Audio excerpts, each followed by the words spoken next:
Hey everybody, welcome to Liberty and EDC. I'm your host Daniel Norman, and we're here with Bill O'Neill, who is our Registrar of Voters here in Dorado County.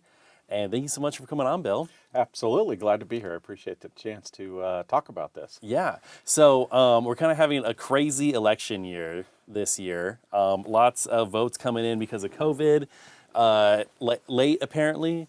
So I think a lot of people in El Dorado County are wondering when is the vote going to be, finalized? So right now we're looking at certifying sometime around December 1st. Before we certify, we've got a lot of little things that we've got to take care of to ensure everything's counted and everything's proper. So is December 1st, is that typical or is that different for this year? No, it's absolutely typical. We have 28 days to certify an election, so we really have until December 5th. But we're thinking that we can wrap everything up early because there's a lot of close contests, and I know people want some closure and want to be able to move on. Yeah.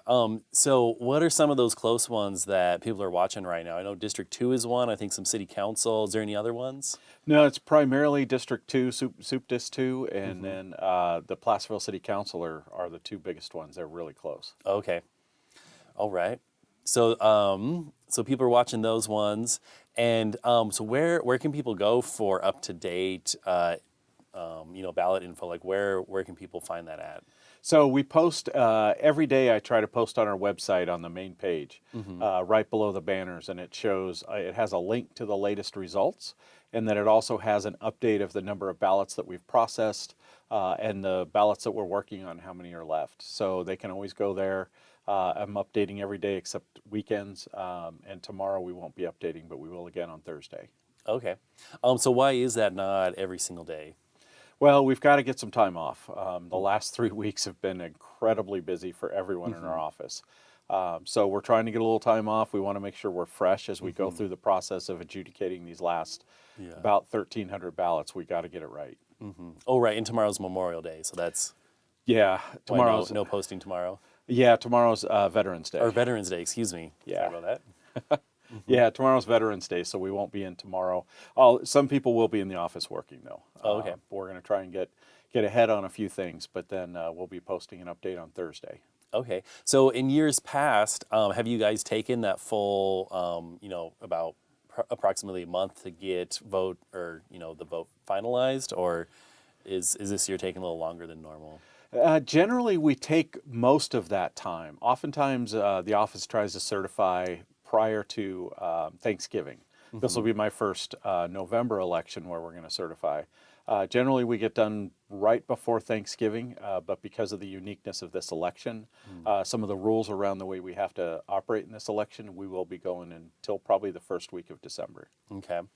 So what type of uniqueness things have we seen with COVID and stuff with this one?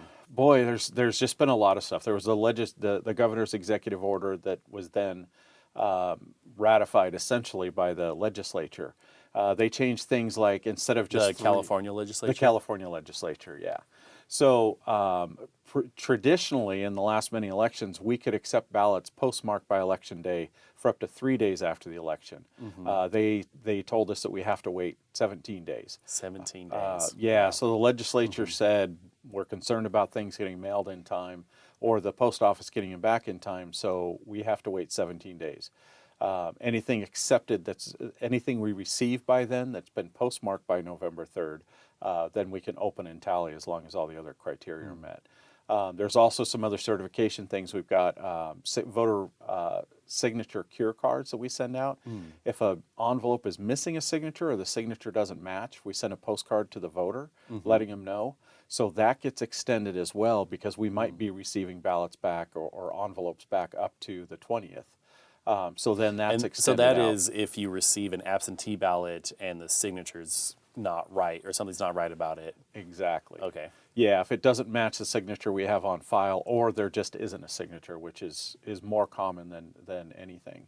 So we mail postcards to anybody who has an issue with their signature, and then we have to wait for that to come back. So that delays the certification as well.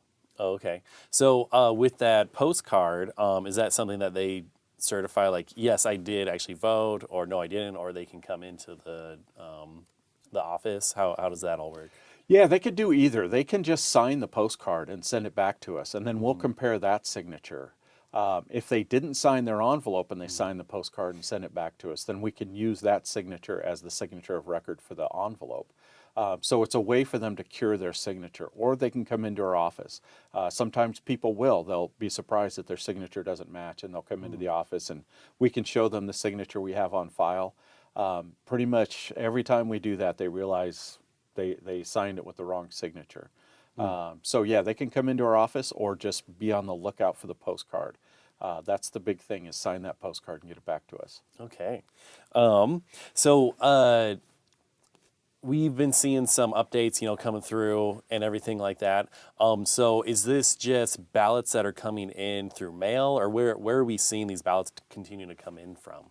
So the primary bulk of the ballots that we've been receiving in and tabulating over the last week, we received about 20,000 on election day that were dropped off either at vote centers or at drop boxes. So that was absentee ballots? Yeah, absentee ballots. Everything voted in person was tabulated election day, election night. The rest of the envelopes we've been processing. We also have people sending back signature cards, and so we're curing those envelopes. We've had military and overseas voters. They can go online, or what are called UOCAVA voters. We had a lot of those vote online this election because traditionally it was only allowed for folks with disabilities. For this election, the legislature said make it available to everybody if they don't want to come vote in person. So we had a lot of people request ballots. So they would go online, they'd print out a ballot, they'd mark it, and then they'd send it to us. Every one of those has to be duplicated onto an official ballot. So that's a long process that we use 3 people to do. Oh, wow. So why do you need 3 people to do that? Well, we want to make sure that it's marked correctly. We want to make sure there's no issues with it whatsoever. So one person is calling, the other person is marking, and then the third person is observing, just to make sure that everything's accurately recorded, so that there's no issues with it. Okay. So we had quite a number of those, and that's takes a while to do. About how long does that take to do a ballot like that? It can take anywhere from about 20 minutes to 35 minutes, depending on how many contests the voter voted. If there's a question about how they voted, they'll adjudicate that at the same time. Some people might actually overvote their mail-in ballot. Oh. So they look at that at the same time. So there's just a lot of time that it takes to review that. Okay. About how many of those have we gotten so far? We had, at one time, we had about 255. We've had more come in since then. So we're going to end up somewhere around 300 plus. Wow. Okay. So that's a lot of man hours to go through those. It's a lot of man hours, yeah. Okay. Now, we saw a kind of a shift. So we did a quick live stream, first results that came out after the polls closed. And then, like a lot of things just seemed like they didn't match our county. And then things kind of caught up and shifted. And it was like, okay, this looks more like our county. So what went on there? So the biggest thing, we had been tracking the returns as we were getting mail ballots back. The largest number by far that we were receiving back in the first 3 weeks and up until the day before the election was Democrat votes. So they were at about 80%, 80+% returns. And Republican votes and nonpartisan votes were trailing pretty far behind, somewhere in the 50 to 60, and towards election day around the 72% range. So a lot of the early votes that we got were Democrat votes and some nonpartisan, a significant number. So the first results, obviously, were going to capture the Democratic vote. And so that's why when we first released, the very first results were all the early ballots that we had received. And then as we processed throughout the night, it was a big Republican turnout, both to vote on election day, but as well as drop their ballots, which is why the shift has happened so dramatically over the last week. It's really gone to primarily Republican. Yeah, even the night of, as we started to count the almost 7,000 in-person ballots, that was primarily Republican votes that we were counting in. Okay. And so we're still seeing mail ballots come in, right? Yeah, we're still receiving some from the post office because again, we can receive those up to November 20th as long as, and that's the key thing, is as long as they're postmarked by November 3rd. So if they're postmarked by November 3rd, then we can open and tabulate those. We have not, today we got only 2 ballots back from the post office, but we Okay. did get a considerable number of ballots from other counties. Counties and states have an agreement where if we receive a ballot either through a drop box or it accidentally gets dropped to us by the post office, we'll forward that to them as a countable ballot. So we received quite a bit today from Placer County. All through the election cycle, our voters in Meeks Bay were using the Tahoe City drop boxes, and Placer County Okay. was bringing those ballots to us, or we were picking them up from them. We got a tray of their ballots through the mail for some reason, and they got a tray of ours. So we've been exchanging ballots. So we've been getting those in as well. Over the last week, we've gotten a considerable number of those brought to us. Okay. Now, people are probably wondering, because we see this going on in several other states across the nation, people talking about just nefarious stuff going on, voter fraud, things like that. Have you noticed anything that's been unusual or out of the ordinary this year, other than our COVID stuff? Not here in El Dorado County. It's been pretty much the same as we've seen in elections past. For the last many elections, probably for the last 2 years, 6 or 7 elections, 94% of the ballots that we receive back are by mail. And then we'd have about 6% of people who would vote in person, which is one of the reasons that our county switched to vote centers this year. So this election is trending very similar. It's more, it's closer to about 92.5%. And 7.5%. So there is definitely more in-person voting, but not by a considerable amount. We were expecting potentially up to 20,000 in-person voters. We had just under 11,000. Yeah, and that's another thing is how big of a percentage did we see people turn out for this election, compared to years past? It's been huge. We have set a record on the highest percentage we've ever had. We set a record on the highest number of ballots that we've received. We are at about 116,550. I have to look at the latest report. We had more people vote in this election than we had registered in 2016. Wow. So we've far exceeded that. We also increased our registration about 9,000 to 10,000 voters between March of this year and November of this year. Plus, we're seeing a record number of CVRs, which are conditional voter registrations, by double what we'd ever seen before. Now, what are CVRs? So CVR is a conditional voter registration. That's where anybody who registered and wanted to vote after October 19th, they became conditional. And the condition is that we receive their voter registration card, and it's stapled to an envelope that contains their ballot. And they vote that either at our office or in person at a vote center. Once they do that, then we take their registration card and we have to scan that into our system, and then we enter all of their information into our system. Then we have to validate that they haven't voted anywhere else in the state, they're not registered anywhere else in the state, they're over 18, they're not a felon on probation, and that they are a resident of El Dorado County. If all those conditions are met, then we take their envelope and we put it in our to be counted box. Wow. So it takes an extensive amount of time to cure all of those, and we have just under 1,100. Oh, wow. Okay. So that's definitely taking some time too on those ones. We are working fast and furious, and that's, one of the things with those close contests, everyone's really on edge, and we totally understand that. We're working as hard as we can to get that done. But we're also going very carefully. We do not want to make a mistake, because these contests are coming down to votes, just simple, straight votes. We want to make sure everything that we count is absolutely eligible. Yeah, and let me tell you voters out there, voting local, that's where it's at. That's where your vote really counts. And close elections like this, where it comes down to votes. Your vote really matters. Yeah, that's such a great point, because that's one of the things that people wonder, does my vote matter? We would have people who actually asked us, why are you still counting? The presidential contest has been called.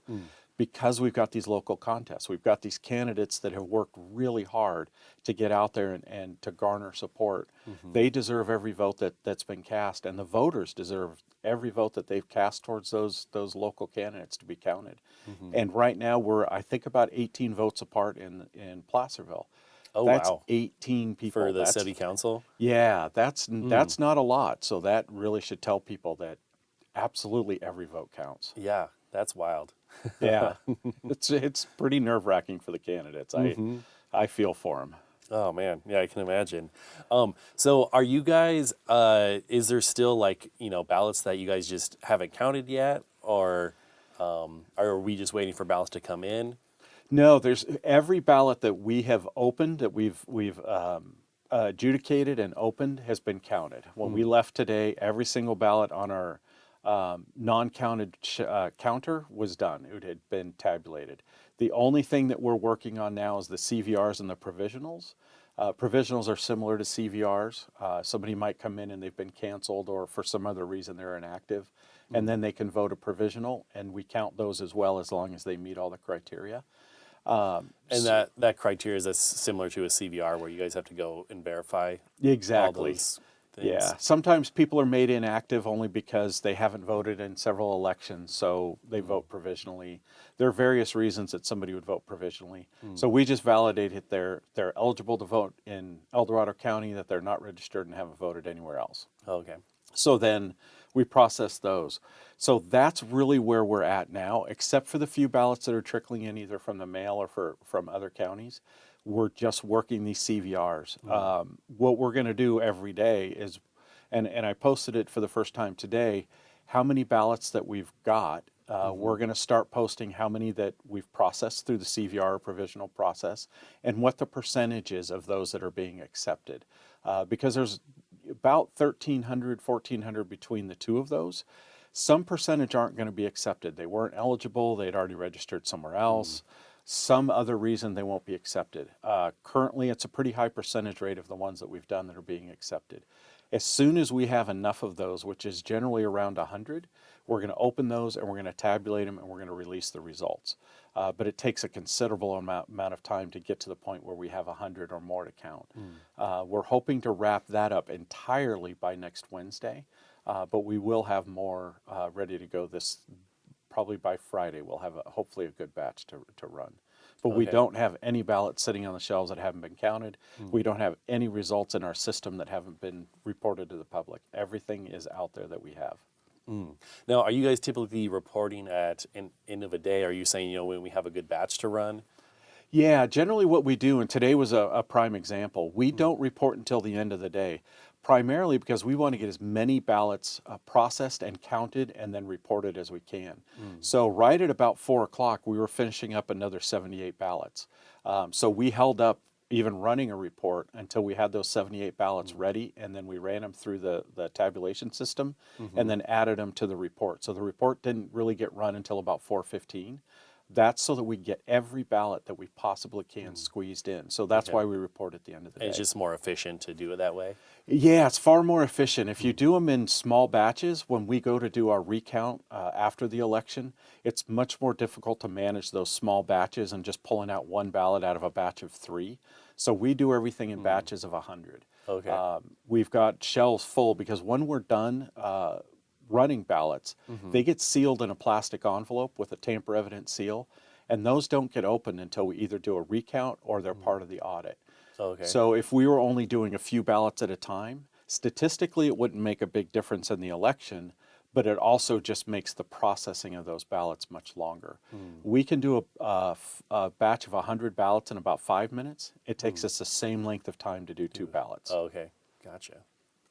And then, and I imagine when you're doing an audit later as well, if you pull that group of 3 ballots, it's not a very good audit to see if those were, tabulated right or not. Exactly. We do a random draw to determine what batches and what precincts and what areas we're going to pull ballots from. And if there's only 3 in there, statistically, it's not going to help.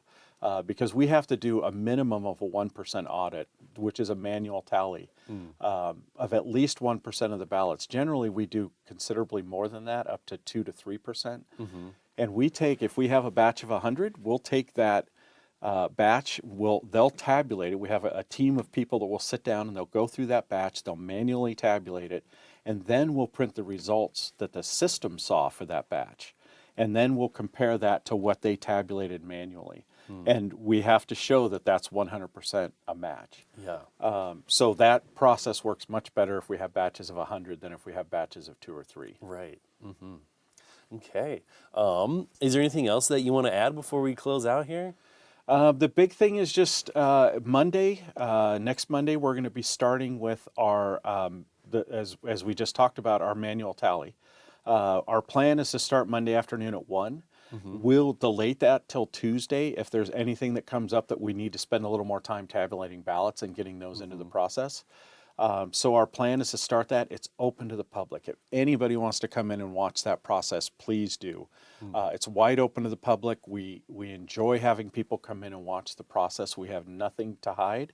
We're not doing anything behind closed doors. We're not putting cardboard up on our windows. We've had this election probably over 200 people that we've given tours to or had observers from Bryn Kennedy's campaign, the Republican and Democratic Central Committees. We've had homeschools come through. So our doors are wide open. We've got security, of course, and you have to be badged in and we escort people around, but you can watch every bit of the process. So yeah, and you gave us a tour as well. Yeah. If you guys want to check that out, you can find it on YouTube and Facebook as well. We did a tour with Bill, and he took us through the elections office and how everything operates over there. Yeah, so we enjoy people coming in and watching the process. So please, if you want to, come in and do it. I keep calling us election geeks. It's I'm an election geek. I love this stuff. Awesome. Yeah. So where can people go again to get up-to-date results and all that good stuff? Our website is the best place to go. Our homepage, it's www.edcgov.us/elections. Okay. So that's the best place. That's where we keep everything up to date. Every day I try to update it by 5 o'clock. Okay, great. All right. Awesome. Thank you so much for coming in, Bill. We really appreciate it. Thank you. It was a fun discussion. Yeah. And thank you for answering all our questions, too. And this has been Liberty and EDC. You can find us on Comcast Channel 7 up here in El Dorado County, and also on YouTube at youtube.com/foothill7tv, and also on Facebook as well. And we'll see you guys next time.